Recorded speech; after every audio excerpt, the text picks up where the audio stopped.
During last fall's campaign, MTN News and Montana State University teamed up for their first ever poll, asking Montanans about their views on the election, elected officials, and top issues. Now we've followed up with those who answered the poll and asked them more about how they voted in November and why. Tonight, in the first of a three-part series, MTN chief political reporter Mike Dennison and MSU political scientist David Parker delve into those answers on the U.S. Senate and House races.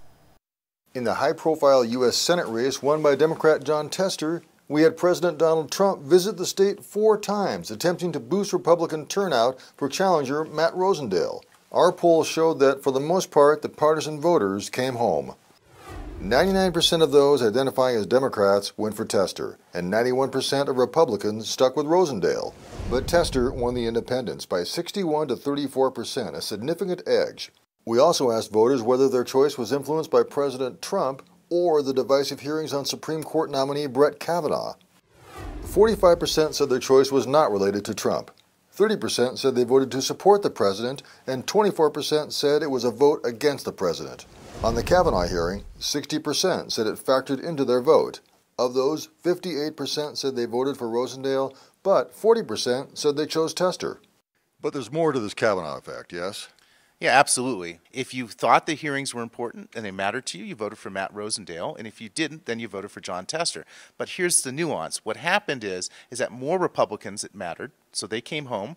A lot of independents, it didn't really matter so much, and overwhelmingly those independents went for Jon Tester. And I think that was really key here in the race.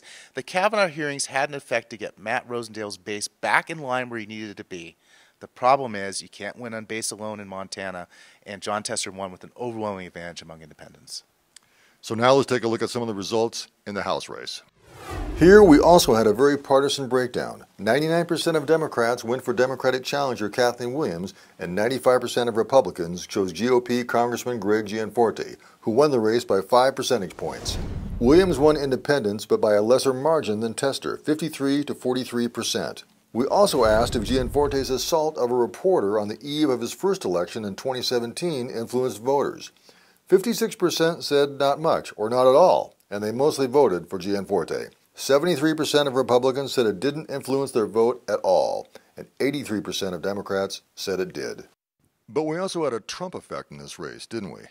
You know, the irony is Donald Trump came to the state 4 times to try to defeat Senator Tester. But we do know, as political scientists, that House races are very easily nationalized. So I think those visits, according to the data, seem to suggest to me that Trump succeeded in nationalizing the race, and that helped Greg Gianforte. If you look at the data among independent voters, you see very clearly independent voters did not break as heavily for Kathleen Williams as they did for Tester, 1. And 2, she didn't do as well as among Republicans. There was a 3-point difference between how Jon Tester did among Republicans and Kathleen Williams.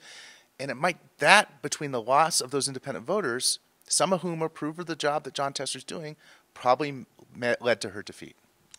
Thanks, David. Tomorrow we'll take a look at the poll results for the initiatives. I'm Mike Dennison with David Parker for MTN, reporting from Bozeman. And about 1,400 people responded to the main poll, and the results have a margin of error of about 2.6%.